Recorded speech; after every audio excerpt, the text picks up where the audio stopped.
بسم الله الرحمن الرحيم وجاء من أقصى المدينة رجل يسعى قال يا قوم اتبعوا المرسلين اتبعوا من لا يسألكم أجرا وهم مهتدون بسم الله والحمد لله والصلاة والسلام على رسول الله وعلى من لا نبي بعده.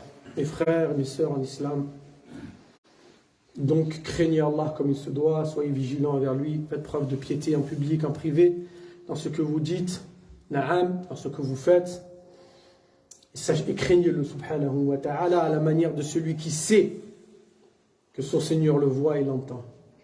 Mes frères, la vie d'ici-bas est un chemin plein d'embûches, de difficultés, d'épreuves qu'on doit surmonter et franchir. Et en définitive, l'homme est un voyageur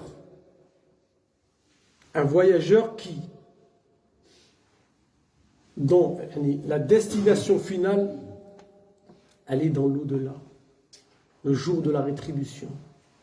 Chacun sera rétribué selon ses œuvres, une bonne ou mauvaise.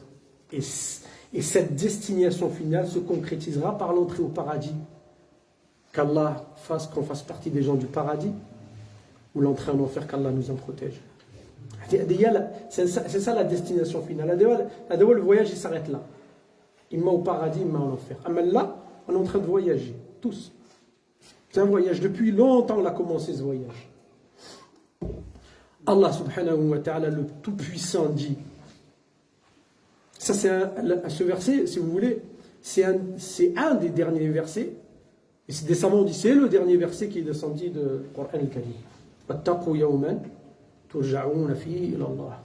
Et craignez le jour où vous serez ramenés vers Allah. Et ensuite, chaque âme sera récompensée en fonction de ce que leur a œuvré. Et personne ne sera lésé. Chaque jour que Dieu fait, et on se rapproche de manière inéluctable vers ce grand jour, le jour de la grande rencontre. Et oui, et c'est la raison pour laquelle Jibril, alayhi salam, l'archange rapproché d'Allah, a dit un jour au prophète Mohammed sallallahu alayhi wa sallam, il s'adresse à lui en disant: oh Mohammed, vis autant que tu le désires. Tu peux vivre autant que tu désires, mais certes tu vas mourir.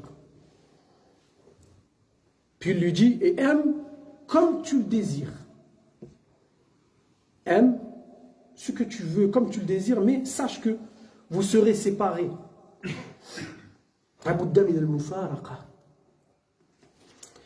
Et il dit: agis comme bon te semble. Fais ce que tu veux. Car certes, tu vas le rencontrer. Tu vas rencontrer ce que tu as fait. Ou bien alors, tu vas rencontrer tes œuvres, qu'elles soient bonnes ou mauvaises. Chacun sera jugé dès lors qu'il rencontrera son Seigneur et Maître. Allah subhanahu wa ta'ala, celui qui nous a créés et nous a donné la vie. Puis un jour, il va nous ôter la vie pour nous juger et nous interroger. Et Allah subhanahu wa ta'ala, il le dit dans le Coran al-Karim de manière claire. Il dit: Azza wa Jal, huwa alladhi khalaqakum min turab. C'est lui qui vous a créé de terre.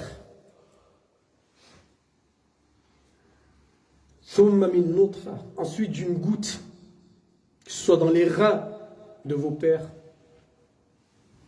ou qu'elle soit dans les matrices de vos mères, puis d'une adhérence.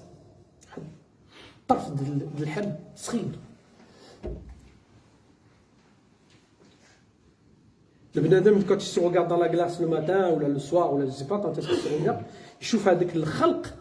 Sache que tu étais une petite Une goutte. Eh oui. Allah subhanahu wa ta'ala, de cette goutte et de cette adhérence, akhrajakum tiflan. Et ensuite, il a fait de vous des nouveaux-nés. Yastahillu bil buka ba'da al-khuruj min batni ummi.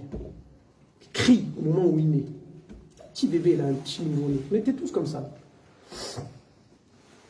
Thumma litablughu ashuddakum. Et ensuite, vous allez atteindre votre maturité, la force de l'âge. C'est-à-dire 40 ans. Thumma litakunu shuyukha. Et ensuite, vous deviendrez des vieillards. Minkum man yutawaffa min qabl. Parmi vous, il y en a qui meurent avant. Il y en a qui meurent avant d'atteindre la vieillesse. Il y en a qui meurent avant d'atteindre la maturité. Il y en a qui meurent avant tout ça. Mais il nous dit tabaraka wa ta'ala wa litablughu ajalan musamma. Mais en tous les cas, c'est pour que vous puissiez atteindre un terme déjà fixé. Le voyage, il est déjà déterminé et la destination, elle est fixée. Que tu vives 1 an, 10 ans, 50 000 ans, peu importe. Avant, les gens vivaient 1000 ans. Aujourd'hui, les gens peuvent vivre jusqu'à 100 ans. Mais, quoi qu'il en soit, le terme, Allah Ta'ala, il nous dit dans ce verset, وَلِتَبُلُغُوا أَجَلًا مُسَمَّى. Pour que vous puissiez atteindre un terme qui est déjà fixé. Ça y est, c'est fixé. Donc, à quoi ça sert de se prendre la tête? Allez, je me prends la tête. C'est ça que je voudrais bien savoir. Allez, je me prends la tête,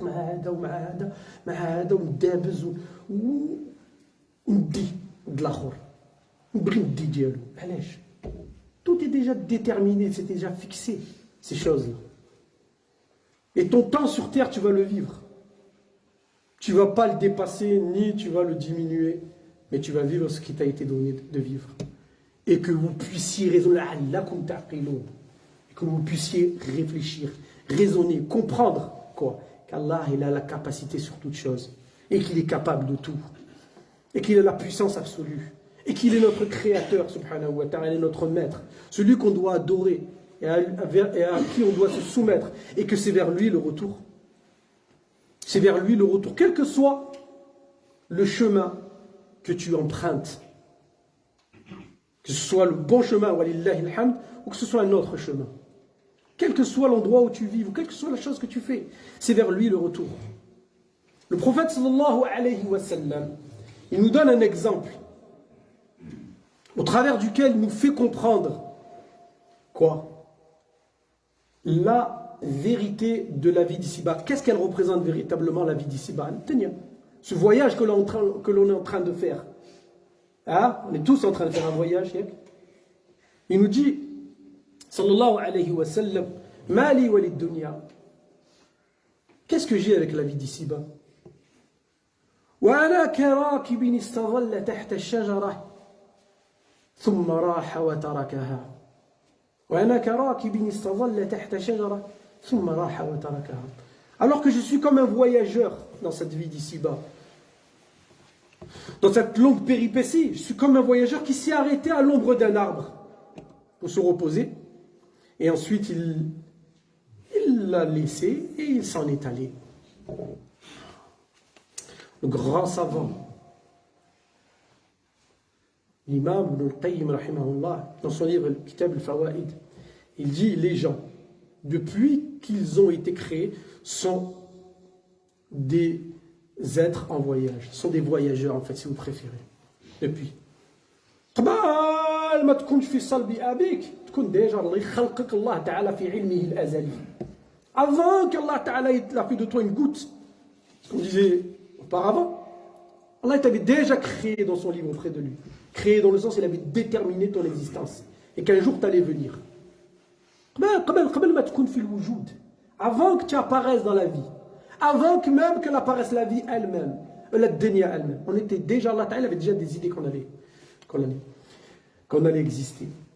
Il dit depuis qu'Allah subhanahu wa ta'ala a créé les gens, et les gens ils sont en voyage, ils avancent. Et ils nous déposeront leurs bagages. Parce que quand on voyage, on a un bagage, toujours. On a des papiers, on a des passeports, on a des bagages, on a des idées en tête, Il a dit, mais ils déposeront leurs bagages qu'au paradis, ou en enfer. اللهم يا رب العالمين اجعلنا من أهل الجنة. اللهم إنا نسألك الجنة وما يقرب إليها من قول أو عمل، ونعوذ بك من النار وما يقرب إليها من قول أو عمل. اللهم إنا نسألك رضاك والجنة ونعوذ بك من سخطك والنار. اللهم إنا نسألك رضاك والجنة ونعوذ بك من سخطك والنار.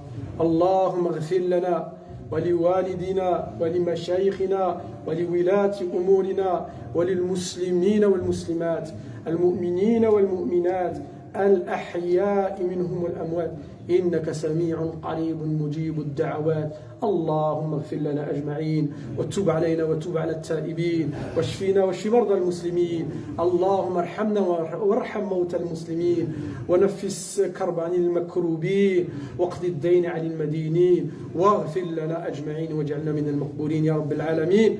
ربنا آتنا في الدنيا حسنة وفي الآخرة حسنة وقنا عذاب النار. سبحان ربك رب العزة عما يصفون وسلام على المرسلين والحمد لله رب العالمين.